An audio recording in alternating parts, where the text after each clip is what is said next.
क्या आप इस रहस्य को जानते हैं कि भारत की पवित्र नदियों में से एक नदी है नर्मदा, जिन्हें कुंवारी नदी के रूप में भी पूजा जाता है। नर्मदा के हर पत्थर को शिवलिंग का दिव्य स्वरूप माना गया है। लेकिन कभी आपके मन में विचार आया कि देवी नर्मदा को कुंवारी क्यों कहा जाता है? दूसरा, प्रभु श्री राम वनवास के दौरान नर्मदा नदी को उन्होंने क्रॉस क्यों नहीं किया था, क्यों नहीं उसे लांघा था? तीसरा, ये नदी विपरीत दिशा में क्यों बहती है? इसके पीछे एक अद्भुत पौराणिक कथा छिपी हुई है जिसे बहुत कम लोग जानते हैं। इस वीडियो के माध्यम से जानेंगे कि नर्मदा नदी कुंवारी क्यों है, उनके इस रहस्य के पीछे कौन से राज छुपे हुए हैं, कौन सी रहस्यमयी कहानी जुड़ी हुई है। ग्रंथों में ऐसा कहा जाता है कि जो इस कथा को सुनता है, सुनने मात्र से ही भक्तों की मनोकामनाएं पूरी होती हैं, उनको मोक्ष प्राप्त होता है। जय माता दी, मैं हूं एस्ट्रोलॉजर नीलू चौधरी और मेरे चैनल एस्ट्रो नीलू चौधरी में आप सबका स्वागत है। पौराणिक कथाओं के अनुसार मैकल पर्वत पर भगवान शिव गहन तपस्या में लीन थे। उसी समय उनके पसीने की एक बूंद से एक रूपवती कन्या का जन्म हुआ। भगवान शिव को तपस्या में देख करके वह कन्या भी उनके समक्ष बैठ करके तप करने लगी। जब महादेव की आंखें खुली और उनका ध्यान टूटा, उन्होंने अपने सामने उसको तपस्या करते देखा। इस दृश्य ने महादेव के हृदय को प्रसन्नता से भर दिया। भगवान शिव ने उस कन्या का तुरंत नामकरण कर दिया और कहा, हे पुत्री, आज से तुम नर्मदा के नाम से विख्यात होगी, जिसका अर्थ है सभी को सुख देने वाली। तुम्हारी तपस्या ने मुझे मोह लिया, संतुष्ट किया, इसीलिए तुम्हें अमृतों का वरदान देता हूँ। विश्व में चाहे कोई भी प्रलय आ जाए, तुम्हारा कभी नाश नहीं होगा। तुम्हारा नाम सदैव एक पाप नाशनी नदी के रूप में लिया जाएगा। तुम्हारे तट पर मिलने वाला हर पत्थर उसे नर्मदेश्वर शिवलिंग कहा जाएगा और वह पूजनीय होगा। वह बिना प्राण प्रतिष्ठा के भी पूजनीय होगा। तुम्हारे तट पर मेरा और माता पार्वती और सभी देवताओं का वास होगा। इसके साथ ही तुम संसार की एकमात्र नदी होगी जिसकी परिक्रमा करने का विशेष महत्व होगा। मगरमच्छ, जिसे जल का सबसे शक्तिशाली जीव माना जाता है, वह तुम्हारी सवारी होगा।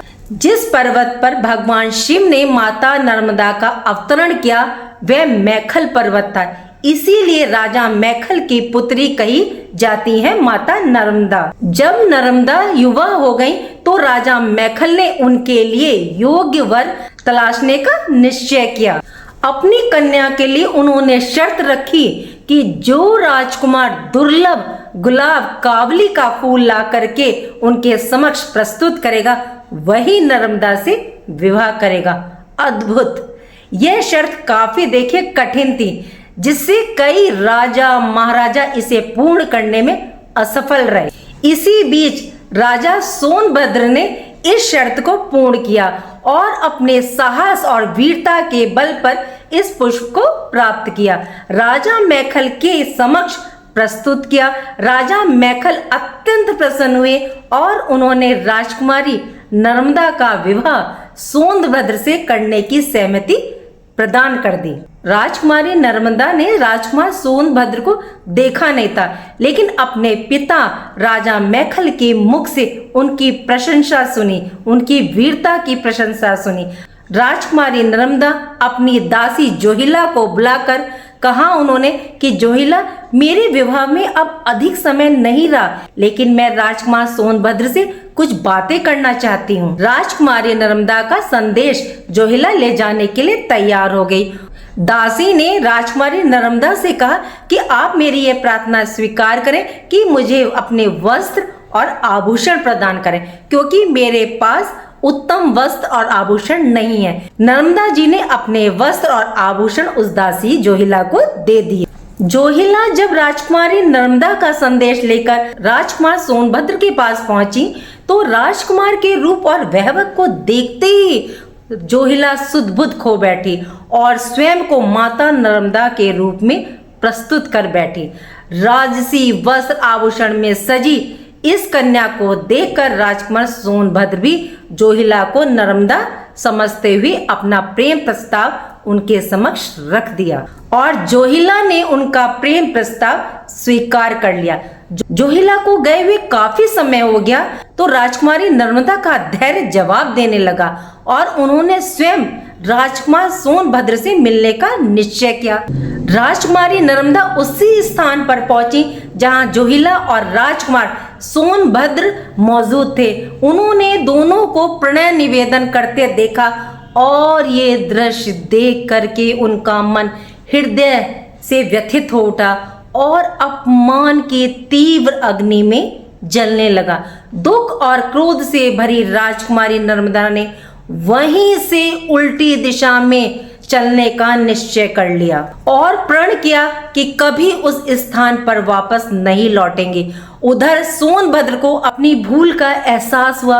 उन्होंने नर्मदा को पुकारते हुए कहा, नर्मदा लौट आओ, नर्मदा वापस आ जाओ। लेकिन राजकुमारी नर्मदा ने सोनभद्र को के विश्वासघात के बाद आजीवन कुंवारी रहने का निर्णय ले लिया। उसी क्षण वैराग्य धारण कर सन्यासिनी का रूप ले लिया।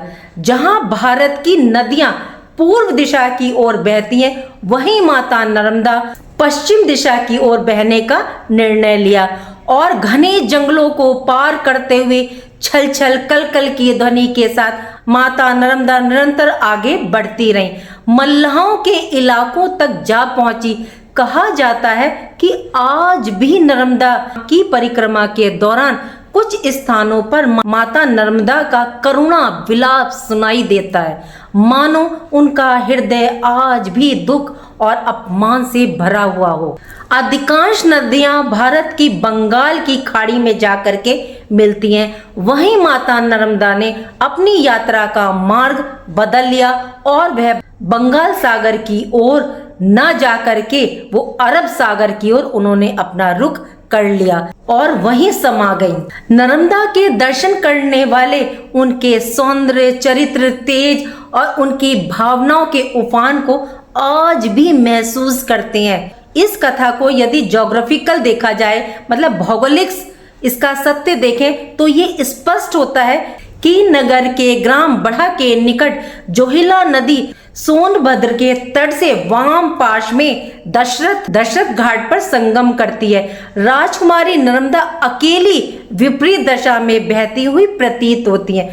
राजकुमारी और दासी द्वारा राज वस्त्र बदलने की कथा प्रयागराज के पूर्वी क्षेत्रों में आज भी प्रचलित है। जोहिला नदी को आज भी इस घटना के कारण अपवित्र ही माना जाता है और इसे पवित्र नदियों में शामिल नहीं किया जाता।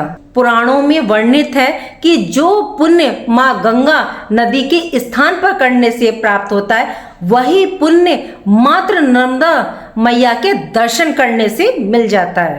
एक कथा के अनुसार माता गंगा भगवान शिव के पास पहुंची और उनसे व्यथित होकर के कहा कि हे प्रभु, पृथ्वी लोक पर इतने पापी हैं कि उनके स्नान करने से मेरा जल दूषित हो गया है। तब भगवान शिव थोड़ा सा मुस्कुराए और माता गंगा से कहा, तुम नर्मदा मैया के पवित्र जल में स्नान करो।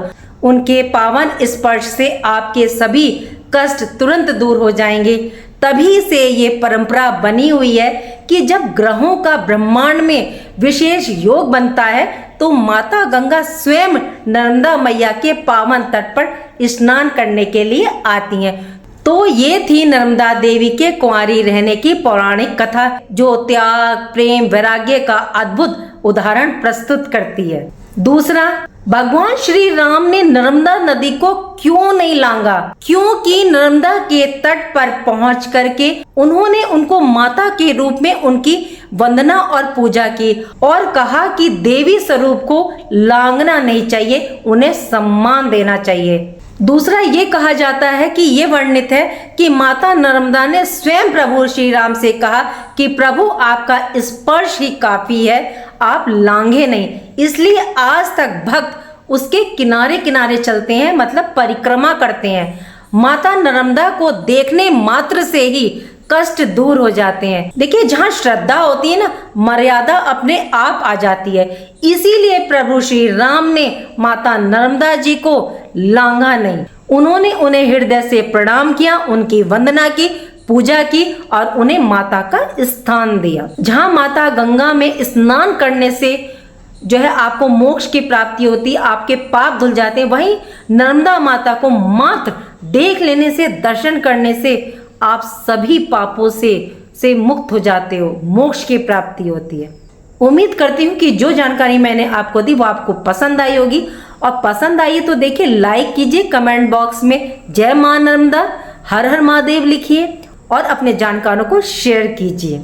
देखिए, मेरे चैनल को प्लीज लाइक करें और सब्सक्राइब करें। राधे राधे, जय मां बाबा।